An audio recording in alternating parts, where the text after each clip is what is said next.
सलाम दोस्तों, to version के साथ मैं हूं हसनैन सब।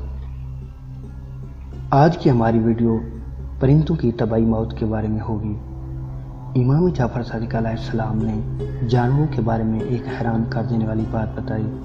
आपने फरमाया, परिंदे, कीड़े और जानवर भी यकीनी तौर पर तबाही मौत मरते हैं, लेकिन इन तबाही मौत मरने वाले परिंदों के मुर्दा जिस्म किसी को नज़र नहीं आते।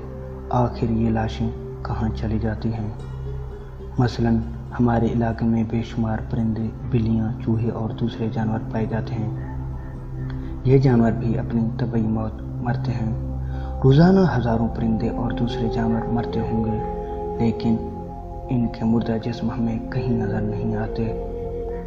अलबत्ता इन मुर्दा जानवरों की लाशें हमें नज़र आती हैं, जो कैद में मर जाएं, या उन्हें जहर दे दिया हो, या शिकारी ने या किसी दूसरे परिंदे ने उसे घायल किया हो। आहिस्ता आहिस्ता दम निकलते हुए अपने किसी जानवर को नहीं देखा होगा, यहाँ तक कि किसी चूंटी को भी नहीं।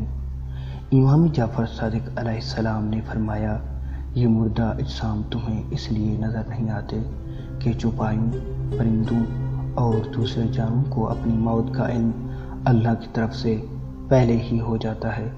वह इस मुकर्रर वक्त से पहले पहले पहाड़ों की गारों, दरख्तों के खोखले तनों, ज़मीनों के सुराखों या गहरे घड़ों में जाकर बैठ जाते हैं और वहीं मर जाते हैं। यह अल्लाह का निज़ाम है, जिसकी वजह से आप इंसान सुकून से सांस ले रहे हैं। वरना अगर बाकी जानवरों, कीड़ों को छोड़कर सिर्फ परिंदों को ले लिया जाए तो एक अंदाजे के मुताबिक दुनिया में परिंदों की तादाद 700 अरब है। अगर ये परिंदे सरेआम तबाही मौत मरते तो ज़मीन पर कदम रखने तक की जगह न मिलती।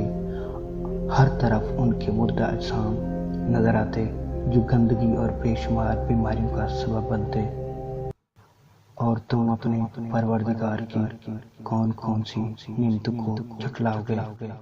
अगर हमारी वीडियो आपको पसंद आई है तो लाइक करें, शेयर करें, हमारे चैनल को सब्सक्राइब करें और साथ घंटी के बटन को प्यार से दबाइएगा, ताकि हमारी नेक्स्ट वीडियो आप तक पहले पहुंच सके। वस्सलाम।